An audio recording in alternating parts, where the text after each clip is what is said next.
Halo semuanya. Oke, kami kelompok Latsar 2021, kelompok ketiga. Kelompok kami ini aku sebutnya kelompok I3, Cila I3. Kenapa I3 aku sebutnya karena masing-masing inisial kita itu I gitu. Aku sendiri namanya Ica. Terus ada Kak Ihsanuddin. Halo Kak Ihsan. Hai, Kemudian terakhir ada Kak Neni. Hai Kak Neni. Hai. Oke, kebetulan di Latsar ini kita dapat tugas untuk podcast. Kita dapat podcast membahas tentang benchmark terhadap salah satu institusi atau organisasi atau bisa juga individu gitu. Nah, langsung aja deh, nggak usah berlama-lama gitu kan ya. Kita mulai dari Kak Isnen dulu. Kira-kira Kak Isnen akan bahas tentang apa nih? Silakan Kak Isnen. Hai Indonesia. Saya Isneni. Saya punya role model, punya segudang prestasi, berwibawa, mantan Menteri Pendidikan. Siapa dia? Pak Anies Baswedan. Segudang prestasi yang didapat oleh Provinsi DKI Jakarta dari tahun 2019 hingga sekarang tidak pernah luput dari kebijakan Gubernur DKI Jakarta yaitu Pak Anies Baswedan. Berikut profil Pak Anies Baswedan. Nama lengkap beliau adalah Anies Rashid Baswedan, lahir di Kuningan, Jawa Barat. Tanggal lahirnya itu 7 Mei 1969. Nah, beliau mempunyai istri bernama Ferry Farhati Ganis dan mempunyai 4 orang anak. Yang pertama bernama Mutiara Anies Baswedan, kedua Mikhail Ajisi Baswedan, dan yang ketiga Kaisar Hakim Baswedan, yang keempat Ismail Hakim Baswedan. Rekam jejak Bapak Anies Baswedan. Beliau pernah sebagai rektor Universitas Paramadina di Jakarta dengan rekor sebagai rektor termuda yang pernah dilantik di Indonesia. Karena kala itu usia beliau adalah 38 tahun. Prestasi yang terangkat dalam dunia akademi Indonesia. Dalam kepemimpinannya, Universitas Paramadina mengalami lonjakan kualitas. Nah, program yang dimilikinya itu mempunyai daya terobosan hebat sehingga mengalir dari gagasan-gagasan beliau yang menjadikan Universitas Paramadina itu kampus swasta yang banyak diminati. Beliau juga merupakan sosok nyata model kepemimpinan yang modern. Pemimpin yang memiliki integritas yang tinggi, mau untuk membagi kemampuannya itu kepada generasi muda Indonesia lainnya. Pemimpin yang mau turun berjuang langsung dan juga mau menghargai pejuang. Pemimpin juga yang peduli terhadap pendidikan, karena beliau berpikir pendidikan adalah akar untuk meningkatkan kualitas manusia Indonesia. Begitu Mbak Ica, Mas Iksan. Wah, keren ternyata ya sosok yang dipilih nggak tanggung-tanggung, Gubernur DKI langsung. Wah, oke. Karena kebetulan kita lagi bahas tentang nilai aneka nih, Kak. Kira-kira Ya, menurut Kak Isnen dari profilnya Pak Anies sendiri itu nilai akuntabilitasnya yang paling kentara itu apa, Kak? Biar teman-teman juga pada tahu gitu.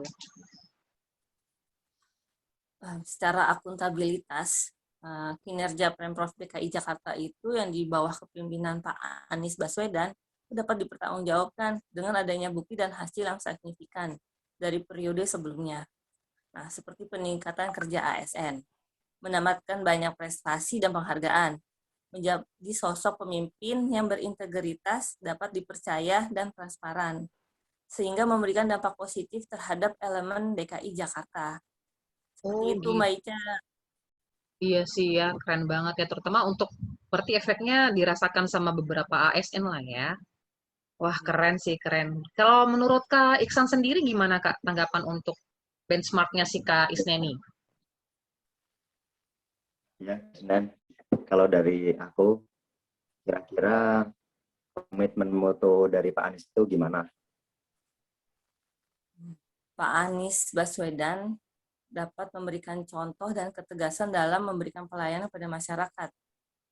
sehingga harus menerapkan nilai dasar komitmen mutu. Hal ini bisa dilihat kok dalam proses pelayanan publik di lingkungan kerja Pemprov DKI Jakarta, di mana setiap pegawai ASN dan pegawai lainnya di DKI Jakarta memiliki komitmen yaitu pada kepuasan pelanggan atau masyarakat. Nah, memberikan pelayanan yang tepat, ramah, dan melayani masyarakat dengan sepenuh hati. Terbukti kok dengan pelayanan puskesmas aja, yang dahulu dengan setelah Pak Anies bertugas menjadi gubernur DKI Jakarta itu terasa banget perbedaannya. Iya, ya. Itu Mas Isan. Ya deh, semoga dari penjelasan Mbak Isneni tentang kelebihan beliau, baik itu dari sisi akuntabilitas, nasionalitas, etika publik, komitmen, sama anti korupsi itu bisa kita terapkan ya Kak di kehidupan kita, dalam pekerjaan kita ke depannya. Wah, dan kita sekali lagi terima kasih Kak buat informasinya, keren. Nah, Kak Isnin udah kelar nih. Gimana dengan Kak Iksanuddin? Kira-kira Kak Iksanuddin mau bercerita atau nge-benchmark tentang apa atau siapa gitu? Silakan Kak Iksan. Ya, baik. Hai semua, saya Iksanuddin. Pada kesempatan kali ini saya akan membahas benchmark tentang bukalapak.com. Dari profilnya bukalapak.com, sekilas, Bukalapak merupakan salah satu pasar daring atau online marketplace terkemuka di Indonesia yang biasa dikenal juga dengan toko daring yang memiliki dan dijalankan oleh PT Bukalapak. Seperti halnya situs pelayanan jual beli online dengan model bisnis customer to customer, Bukalapak menyediakan sarana penjualan dari konsumen ke konsumen dimanapun. Siapapun bisa membuka toko daring untuk kemudian melayani calon pembeli dari seluruh Indonesia, baik satuan ataupun dalam jumlah yang banyak. Pengguna perorangan ataupun perusahaan dapat membeli dan menjual produk, baik produk baru, barang baru, maupun barang bekas, seperti sepeda, ponsel, perlengkapan bayi, ataupun perlengkapan rumah tangga. Sejarah singkat tentang Bukalapak.com. Bukalapak didirikan oleh Ahmad Zaki pada awal tahun 2010 sebagai divisi agensi digital bernama Sweet Media yang berbasis di Jakarta. Namun Bukalapak baru berstatus sebagai sebuah perseroan terbatas atau PT pada September 2019. Dan dikelola oleh manajemen yang dipimpin oleh Ahmad Zaki sebagai CEO dan Nugroho Heru Cahyono sebagai CTO. Setelah berdiri kurang lebih setahun, Bukalapak mendapatkan tambahan modal dari Batavia Inkubator. Kemudian pada 25 Juni 2014, Bukalapak menambahkan fitur Quick Buy, yaitu di mana pembeli tidak perlu melakukan registrasi akun terlebih dahulu ketika akan membeli barang. Kemudian untuk visi dan misi perusahaan Bukalapak, visinya adalah menjadi online marketplace nomor 1 di Indonesia. Misinya memperdayakan UKM yang ada di seluruh penjuru Indonesia. Wow, keren. Keren tuh. Online marketplace nomor 1 di Indonesia. Wah, visinya luar biasa banget ya. Tapi benar sih, di zaman kayak COVID begini, kita kayaknya, kalau saya sendiri sih ya, kayaknya lebih praktis itu sekarang tuh belanja online ya. Iya nggak sih Kak Isnin ya? Bener Kalau, banget. ya kan? Kalau kayak aku Iya. sendiri gini, mau beli apa, kayaknya udahlah, beli online aja gitu. Wah, ternyata keren sih kalau visinya sampai seperti itu ya. Nah, tapi dalam keterkaitan tentang nilai aneka nih Kak Iksan, aku mau nanya, kira-kira nilai aneka yang paling menonjol gitu di online marketplace Bukalapak ini apa gitu? Menurut Kak Iksan sendiri gimana? Kalau menurutku sih, dari Bukalapak ini nilai anekanya yang paling menonjol itu dari nilai nasionalisme. Karena Bukalapak dari misi Bukalapak sendiri kan ikut turut serta memajukan UKM atau usaha kecil menengah di Indonesia. Jadi secara nggak langsung ikut turut serta memajukan perekonomian Indonesia. Iya sih ya. Jadi banyak yang terbantu lah istilahnya ya kalau mereka misalnya kesulitan untuk membuka kayak toko secara offline, kayak kan nggak perlu sewa gedung segala macam, jadi bisa dari rumah gitu jualannya ya. Wah, keren, keren, keren. Malah Luar meningkatkan biasa. produk gitu Mbak Ica dia. Iya sih ya. Kalau menurut Kak Jadi Isnen bantu gimana nih? jual, Iya, Kak Isnen gimana? bantu jual satu UMKM ya, jadinya Bukalapak itu ya. ya benar sekali. Nah, kalau kita lagi bahas nilai-nilai dasar aneka nih.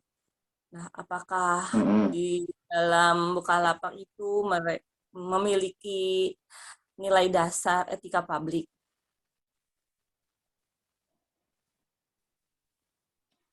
Kalau dari yang saya pelajari ini,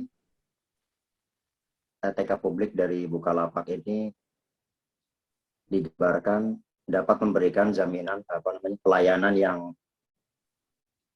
adil dan aman kepada para penggunanya atau pembelinya. Karena Bukalapak memberikan jaminan 100% uang kembali jika dalam waktu 4 hari lapak tidak mengirimkan barang pada pembeli, maka uang itu akan dikembalikan 100% pada pembeli. Jadi pembeli itu akan merasa adil dan aman gitulah untuk bertransaksi di Bukalapak. Oh, gitu. Berarti aman banget lah ya intinya kita mau Gitu kan? gimana? Uangnya kembali, barang asli, ya. Benar, wah, Keren-keren. keren. Jadi kita juga pun sebagai pelanggan udah nggak perlu merasa was-was lagi ya, karena sudah ada jaminan sendiri langsung dari pihak Bukalapaknya ya. Iya Kak Ica. Oke, wah nilai-nilai anekanya luar biasa banget.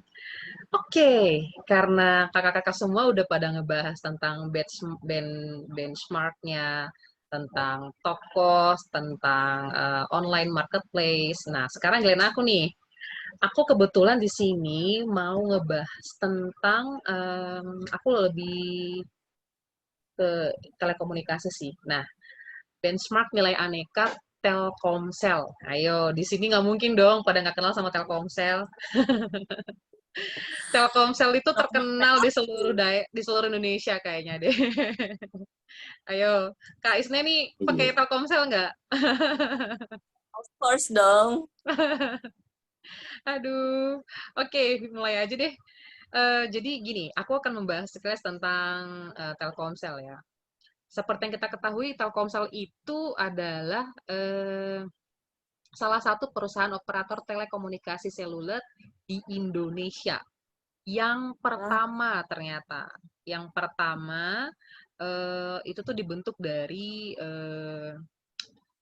BUMN Telekomunikasi waktu itu, gitu. Itu berdirinya itu di tahun 1995.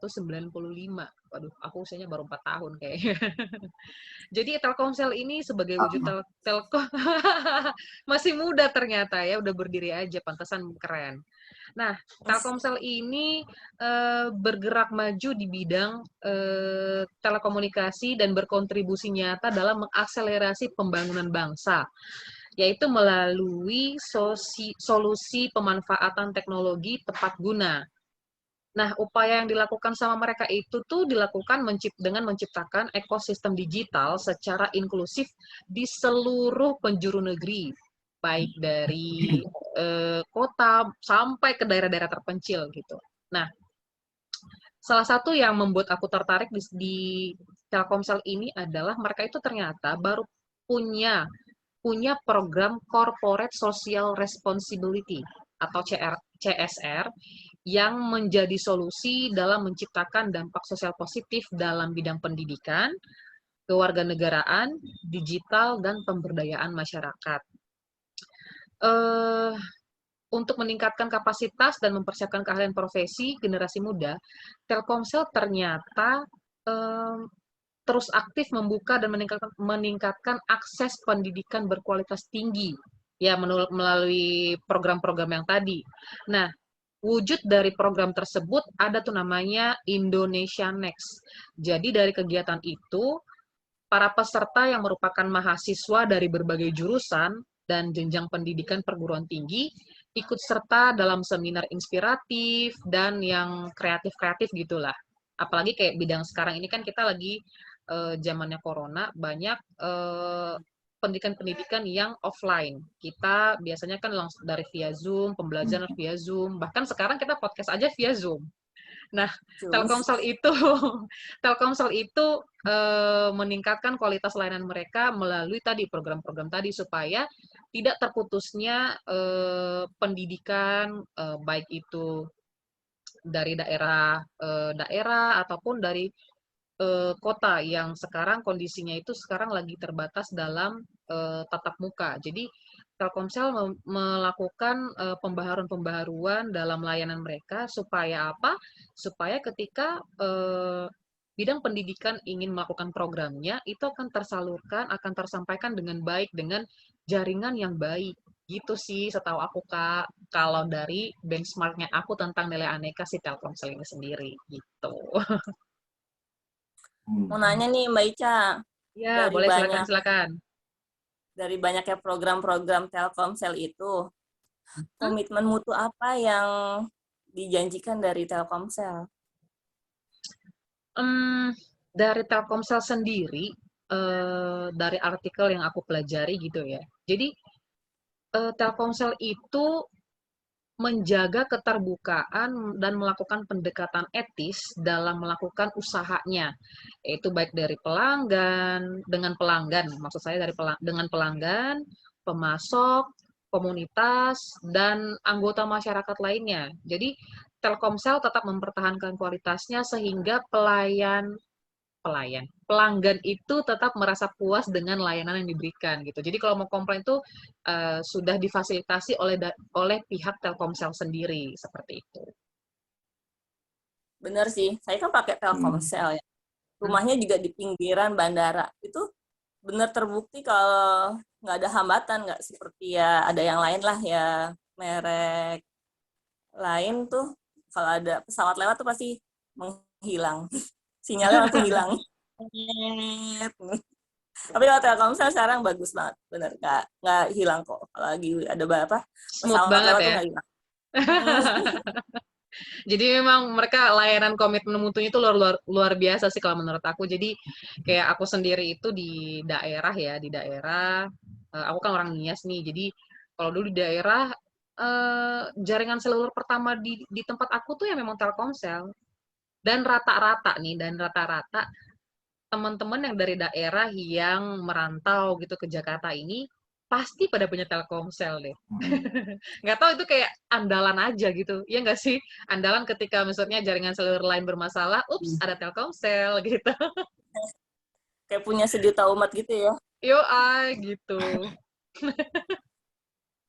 Lebih ke kayak, Telkomsel itu milik orang kaya katanya. Karena saking saking saking lancarnya datanya, cepet habis katanya. Gitu. Mas Isan mau komen apa Ya, Kak Ica. tentang Telkomsel? Ya, Ica. Jadi kalau menurut Kak Ica, dari nilai aneka itu yang paling menonjol kira-kira apa? Good question. Kalau aku paling suka itu dia di bagian komitmen anti korupsinya. Jadi anti korupsi itu nggak cuma tentang menghabiskan dana segala macam ya. Jadi kalau Telkomsel ini punya namanya etika kerja. Mereka tuh punya etika kerja itu namanya The Telkomsel Way. Jadi dari sisi ini yang aku tangkap adalah perusahaan Telkomsel ini mewajibkan seluruh karyawan itu membudidayakan kode etik perusahaan tersebut. Itu misalnya menjaga kerahasiaan dari pelanggan-pelanggannya gitu. Jadi seluruh karyawan itu mematuhi aturan tersebut dan menjadi panduan mereka dalam bertindak profesional dalam pekerjaan gitu. Dan yang paling aku suka adalah gini, ketika ada karyawan yang menyalahgunakan atau melanggar kode etik kerjanya Telkomsel, mereka itu nggak segan-segan loh Kak menindaklanjuti karyawan tersebut. Jadi kayak punishment-nya itu dimulai dari yang ringan, mungkin kayak tindakan kedisiplinan, atau terus kedua ya yang sedang itu adalah ya pemutusan hubungan kerja gitu. Yang paling beratnya ternyata mereka bisa membawa itu ke ranah hukum, karena kan ya itu kan informasi tentang customer, mungkin ketika dibocorkan oleh salah satu karyawan itu akan menjadi salah satu bahan untuk ya udah melanggar privasi pelanggan lah istilahnya gitu, dan itu kan melanggar undang-undang juga kan tentang telekomunikasi gitu. Itu sih yang paling aku senangi dari Telkomsel ini. Jadi banyak hal positif yang aku ambil dari sini karena mereka melakukan pelayanan itu, nilai-nilai aneka itu semua dapat gitu loh Kak.